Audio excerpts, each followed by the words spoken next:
This video will show you how to connect the Klaviyo app by PoCo to your Klaviyo account. To start, you'll need to create a Klaviyo account if you do not already have one. You can create one by clicking on this link. And if you already have a Klaviyo account or you've just created one, you will need to generate a private API key and populate the public API key from your Klaviyo account.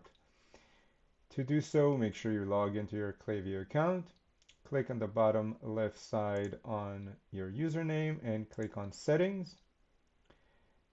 Next, click on API Keys. The public API key is already here and visible. We can copy it and paste it into the app. And next, we'll click on Create API Key.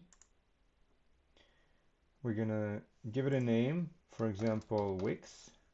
And we're going to select the third option, grant application full access to every API scope, to make sure that our app can properly communicate with the Klaviyo website, and click on Create.